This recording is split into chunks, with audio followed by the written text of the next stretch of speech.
Welcome to G.H.O.S.T TV and 91.9 Public Affairs. I'm Micah Terrell. Halloween is just around the corner, and here with me to explain how to have more treats rather than tricks is Sandra Brandon with the Montgomery County Sheriff's Office. Sandra, thanks for joining me today. Thank you for having me. I really appreciate it. Now let's start first with the date of Halloween. It's a little different this year. We have Halloween falling on a Monday rather than the weekend. So how do you think that's going to affect people's plans? Well, I know the kids and parents probably really want it to fall on a Friday or Saturday, but with it being on a Monday and being a school night, you'll probably see kids out a little bit earlier in the night, hitting the doors, and you might not see as many, and people may take advantage of some of the events that are going on the weekend before.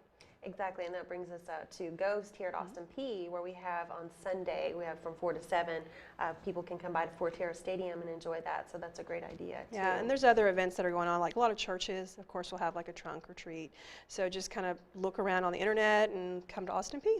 Exactly. Take advantage of those events. Now let's talk about costumes. How can people have safe costumes and still have fun? I think one of the biggest things is just parents, please just look at the costume before your kids walk out the door. If you notice that it's too long and they're tripping on it, or if you see that they're wearing maybe a mask and it's going to impair their vision, be cognizant of those things and take advantage, fix those things. So, hem up the costume if you need to. Make sure you don't have a mask where it's obstructing their vision. Maybe use face paint instead. So just be aware of safety. And reflective tape is a good idea too, yes, right? Let's not forget that. So yeah, reflective tape as much as you can put on. And then they sell glow sticks relatively inexpensively at like dollar stores. You could take glow sticks and have them wear those also. Good ideas, yeah. Now what about walking safely in the neighborhood? I know some neighborhoods have sidewalks and some don't, so what should parents and kids keep in mind? Well, the neighborhoods that do have sidewalks, please take advantage of those sidewalks. And then if you don't, always, walk as closely to the end of the road as you possibly can, facing traffic. Walk in groups. Walk in that reflective tape. Don't take up the whole road, single file. And just practice safety, road safety when you're out there walking. And parents, it's really important because, kids can get rambunctious and get excited about getting to the next door. So parents, just always be aware of where your children are and how they're walking. And don't get on your cell phones. I know people nowadays, our faces are in those cell phones, so please stay off your cell phones while your kids are trick-or-treating and pay attention to what's going on. That's really good advice, because yeah, just like any other time when we're driving, just gotta make sure to pay attention and not be distracted. Yes, definitely. Exactly. Now that brings me to driving safely too. Obviously, people might be driving into these neighborhoods or driving around. What should they keep in mind too? Well, first of all, keep in mind that trick-or-treat, since it is falling on a Monday, please be aware of all the activities that are going on throughout the whole weekend that lead up to Monday.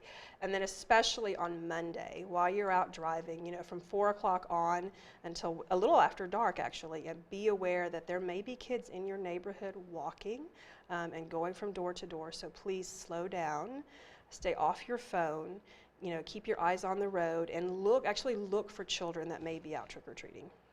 Now, once we've gathered up all our treats and everything, what are some good things to keep in mind too once we have those? You not just probably want to throw them in your mouth right away, right? Well, as a good parent, you want to go through the bag and just make sure all the candy is in its wrapper, hasn't been opened, isn't old.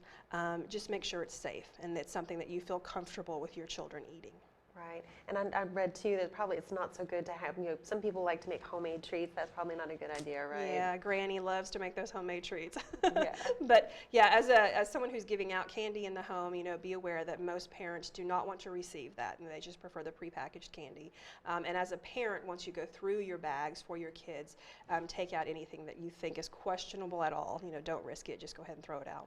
Right, and we don't want those treats to get to our pets, because I know chocolate's not good for dogs, No. right? So what are some good things to keep in mind about pets and Halloween too? Well, pets, whenever you change the environment, they can get a little skittish. And I know at Halloween, we put up a lot of decorations, a lot of flashing lights, a lot of sounds. Those are things that may frighten, your pets. Also, with someone coming in and constantly ringing the doorbell, that may be something that'll frighten a pet. So, put your pet in a different room, put them aside, put them somewhere where they won't feel endangered or threatened. And then also just be aware that when you have, visitors coming to your door, knocking on your door, you don't want the dogs to be running out and running into the street or getting away. So for your safety, for the pet safety, and for the children's safety, put them in a secure area. And we want to remind everyone too, of course, like we mentioned at the very beginning, that there's G.H.O.S.T here at Austin P on the 30th, which is a Sunday from 4 to 7. It's a great alternative to going out in the neighborhood, or in addition to, because there's going to be free candy and lots of good stuff. You never can have too much candy. That's right. Great. Sandra, thank you so much for Thank stopping you. by. Thank you for And having me. You're welcome. And this is Micah Terrell for G.H.O.S.T TV and 91.9 Public Affairs.